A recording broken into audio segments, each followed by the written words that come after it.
Hello, everybody, and welcome to yet another edition of Sparks Entertainment and Art, where we talk to so many interesting people about all manner of the band Sparks.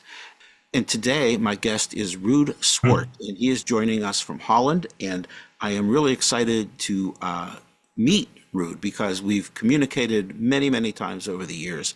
But now I think this is the first time we're having a one-on-one actual conversation. So, It is, RUUD, yeah. it's great to meet you.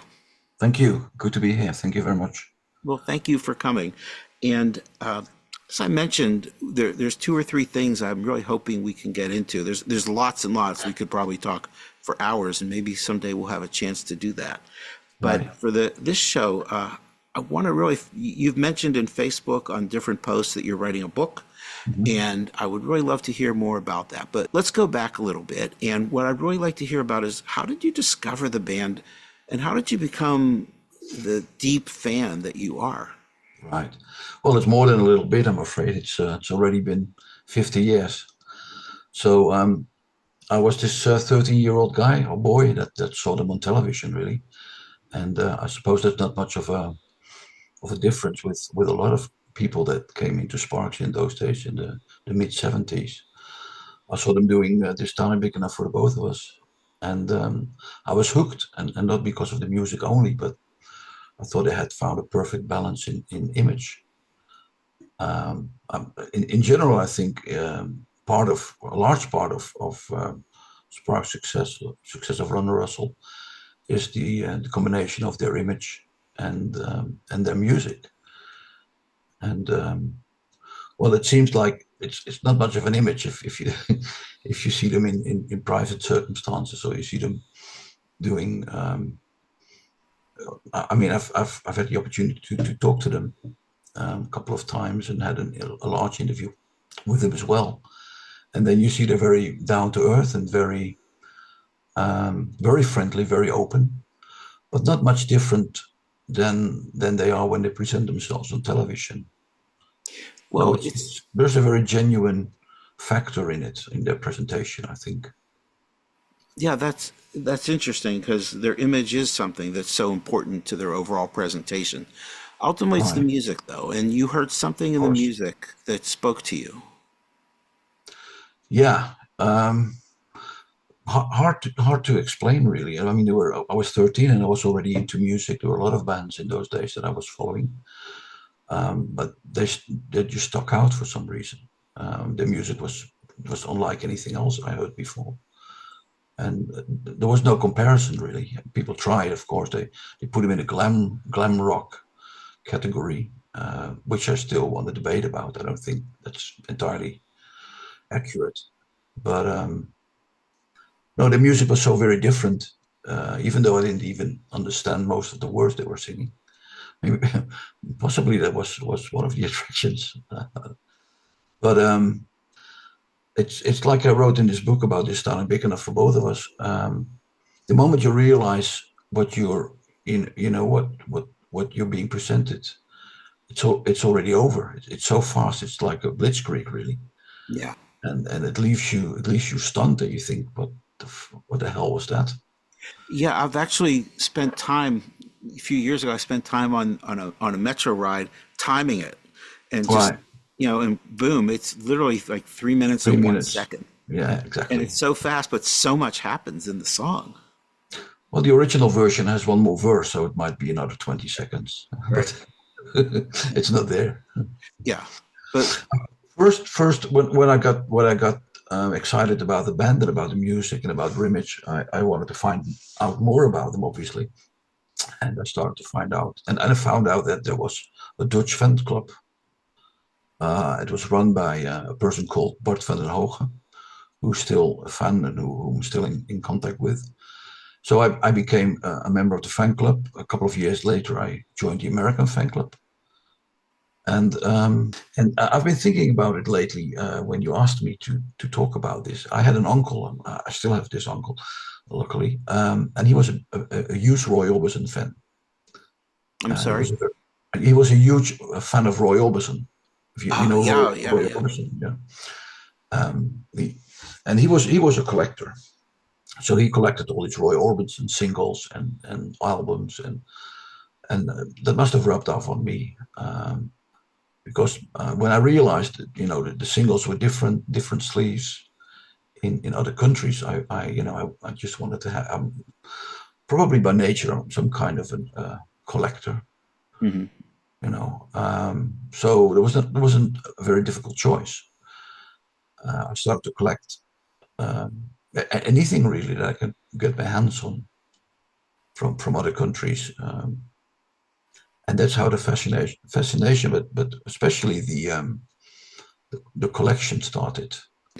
You also have a site, a website, fanmail.com, Right. and it's a very complete site. I guess since you're a completist, that seems to be your nature. It's a very Mm. complete site, and it really goes through all the albums. But there's a lot more content on there, isn't it? And it's been built up over many years, hasn't it? In 1979, I was asked by this Bart van den Hoge. He wanted to stop the fan club, the Dutch fan club, and he asked whether I wanted to take over, which I did, which just around the time of Number One in Heaven. So I started to release a fanzine, first only in Dutch and then afterwards in English as well. And that went on for quite a few years. I lived in Denmark for a few years, and when I came back, that was in '93. I hadn't released any fanzines in those days, but when I came back, just on the eve of the album Gratuitous Sax, I started to help somebody out who was starting with a fanzine, and gradually took it over because he in the end he actually he passed away. Um, and then I asked someone else, Steph Streur, who's been very helpful in those days. We made a fanzine together, and you mentioned Carl van Breukelen before, who sadly passed away as well in 2017. He came up with the idea to make a website. And that was a big thing in those days because in 97, 98, you just couldn't make a website if you weren't very handy with the computer. You had to program it really. Nowadays it's easy; everybody can do it. Um, but in those days we needed somebody like Carl to make the website, and Steph and we supplied the contents, and he made something beautiful out of it. Um, and it was that beautiful that Ron Russell even presented it during a television program in Germany, and they talked about our website, and they also said that they will be working on their website, and it will be available soon as well, online soon, which happened about a year later. And then we thought, okay, we just stopped with the website, and that was around 2002, I suppose, 2003. Then in 2021, with the release of Edgar Wright's documentary and Annette, I noticed there was a lot of new interest for Sparks, a lot of new fans, people that never heard of them before.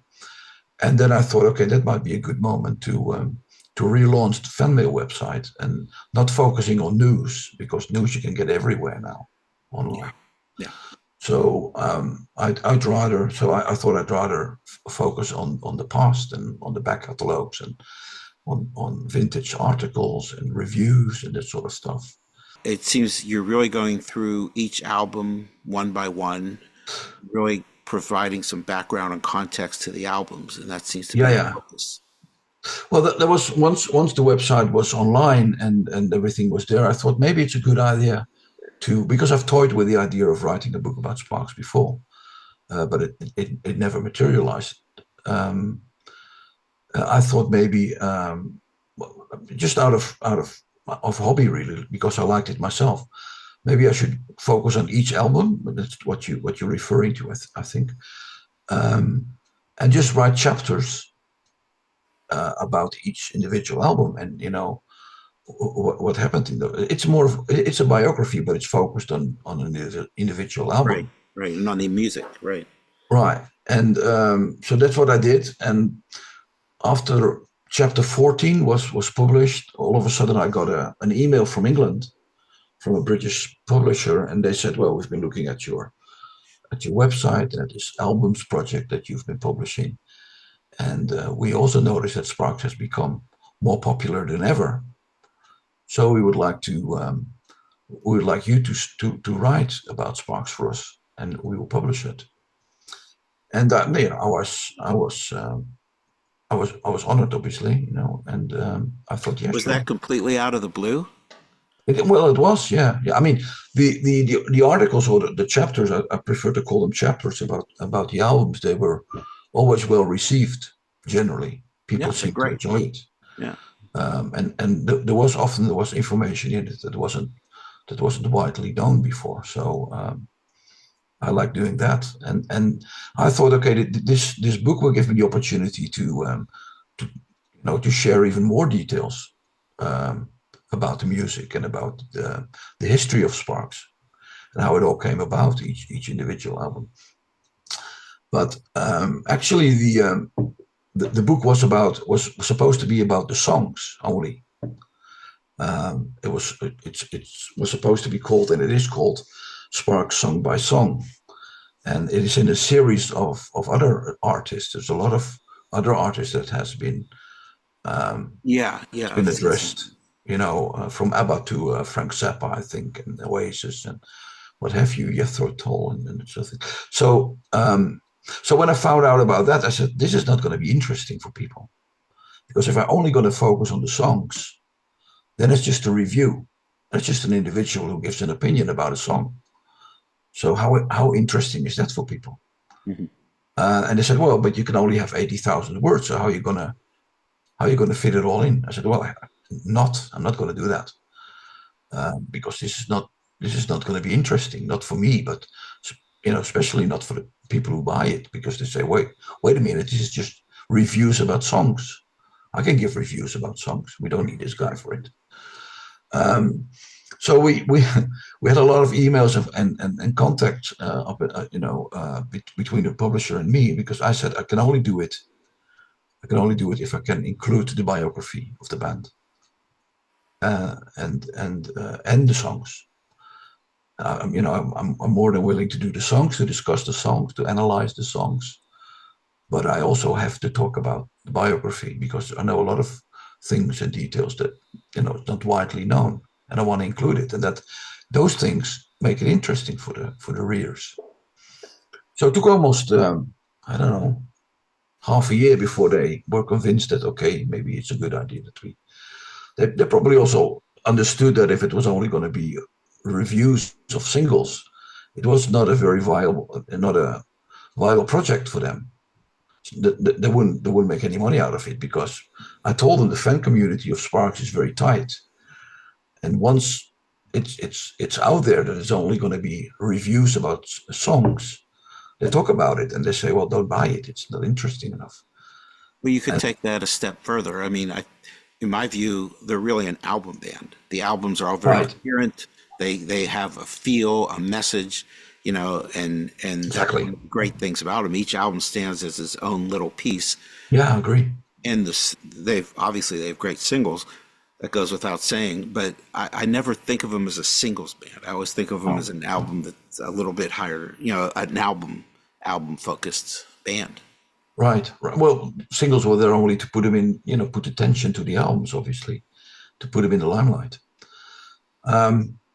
But in any case, in the end, they said, well, you might have a point there. So we can do both. We can do both, talking about the songs, individual songs on the album, and your biography.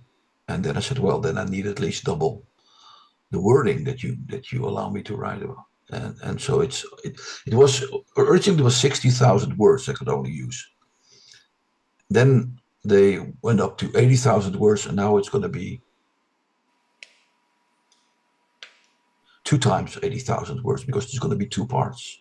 Yeah. So the first part is going to be from 1969 up to 1988 with interior design, and the second part, which I'm currently writing, is from 1989 until, well, 2025, I suppose. But that what made it also such um, a time-consuming project is the fact that apart from the albums, they obviously released a lot of non-album tracks.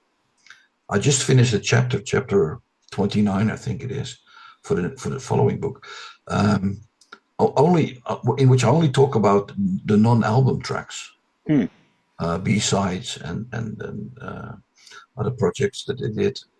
What about collaborations? I didn't do that. That would be too much. Yeah. I did include the FFS collaboration. I did include that, but not with Rito Mitsuko or Mulu or what have you, or Yoko Ono. I didn't include that. That would be too much. But I mean, to give you an impression, to give you an indication, that particular chapter 29, non-album tracks, is 30 pages and consists of 15,000 words only. So you have a challenge. I do. I finished it, but yeah, I'm now writing the last chapter. Well, before the new album might come out in time, which is unreleased tracks, unreleased recordings. Mm-hmm.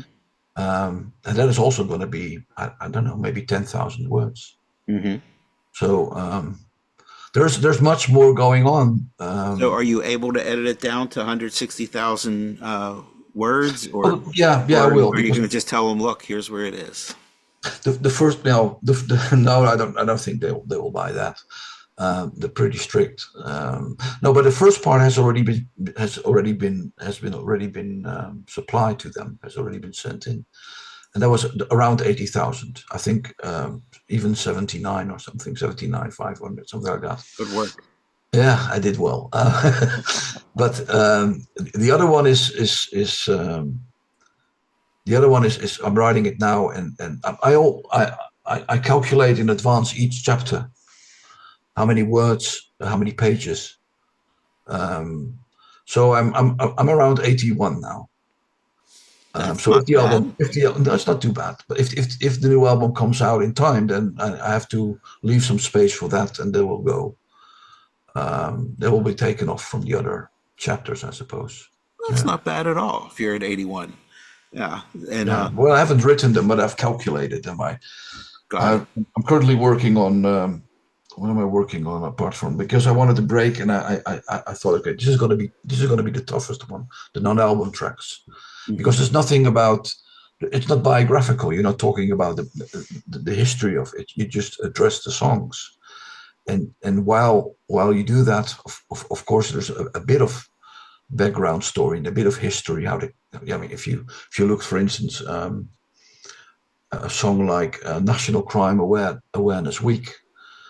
It's not on any album, but there's a lot to talk about, and also how they came. Yeah, you've got to put that in context of that period where they were growing and changing and germinating, and all of a sudden they hit you with that song, which is such a powerful, wonderful, wonderful tune. Yeah, but you have to find some kind of introduction how they came about that. See, yeah. So it's an interesting project, and I'm very much enjoying it. It's not a lucrative deal, but that's never been the objective. I've got a job. I've been working all my life, so I don't have to depend on that at all. Well, it's a wonderful project, and it's going to be very well received. When do you expect the first volume to come out? Do you have any idea? And let alone the second volume. Both books should be available next year. Mm-hmm. Well, that's very exciting. Are you excited about it? Yeah, I am because I'm excited because I'm happy to share my knowledge about Sparks and details that people may have not known before. I'm also a bit anxious about the reception. Whether or not it's maybe because of the fan mail and because of I have a certain name within the community, I suppose. Like it or not, there's an expectation, so I don't want to disappoint. See, if you catch my drift, if you know what I mean. Yeah. So yeah, that has given me some sleepless nights, you know, and I think, wow, what if it is just rubbish? You know, what if it people just don't like it at all, or maybe I'm telling people things that they already know, and they just said, well, what's the point? I don't think it's the case, but there's I always find that that would probably, I don't think that's likely. I think people will be really grateful to have it, and you do have the name, and people yeah. know that you really know what you're talking about, and it's something that will fill a gap. It's going to be very well received. I have no doubt about that. Well, I hope so. But I mean, the books that are out there, they're not bad at all. Not at all. Yeah, They're good books. yeah, And some have very interesting details and information. I just absolutely, absolutely. I just wanted to add something more to that, if possible. See, Sure. and it's what is interesting, I think, for Sparks fans in general is the fact that it's probably the first publication that covers literally every song that they've recorded, not only released, not only the album tracks, but like I said, uh, over 100 songs that never appeared on any album. Hmm. So I give him background of those songs and analyze the songs as well. There's going to be some people that say, well, you say this song is about that, but I don't think at all.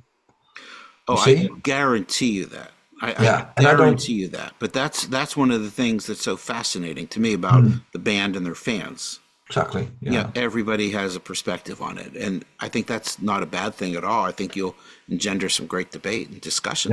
yeah, yeah. Yeah. So yeah, and Ron himself once said that I'm at the point in my career or in my life that I really don't mind other interpretations than what I had in mind when I wrote it.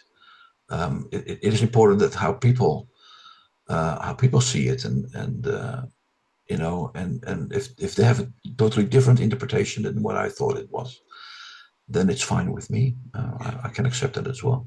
With that in mind, I just thought, okay, this is how the way I see it.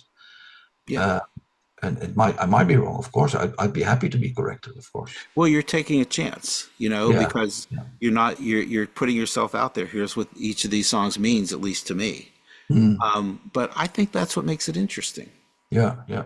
And apart from that, apart from what the lyrics mean or might mean, I also try to analyze the arrangements or the instruments being used, and so it goes a bit further than just telling, okay, this song is about that, and it is also telling you, okay, what instruments were used, and Mm. how the arrangements were made, and comparisons to other songs, that sort of. That's something that fascinates me, and I'm sure a lot of other Yeah, people as well. yeah, yeah. I hope so. Yeah. Yeah. So Well, yeah, I think it's going to be great. I think it's going to be well received. It may not be number one on the New York Times bestseller list, not counting on that. No. but maybe it'll be number two. I would take number 100. There you go. There you go. I I would, I think it, would, I would I be think happy it's with that. I think it's great, and I know that it's a labor of love. I know how much you care that about that it is. the band and how personally it impacts you, and how dedicated you've been for such a long period of time. And I think it's going to be great. And I'm just really glad we had a chance to talk about it a little bit. Yeah, same here. Same here. Thanks very much for letting me talk with you. Well, absolutely. And I think we'll talk again sometime soon. There's other things I would love to explore with you, especially your thoughts about the arrangements of the music, because that's something that Mm, really fascinates me. But for now, I'll just say thank you so much for you're being most on the welcome. show. And I will address the multitude of viewers and listeners and say, this is what it's all about, folks. It's the conversations like this with somebody like Right. Ruud, who is so dedicated and has so much to say and is saying it. Mm. So please subscribe and please support and please make sure your friends know about the channel. And Ruud, thank you again. You're most welcome. My pleasure. And folks, we will see you again soon with a brand new episode.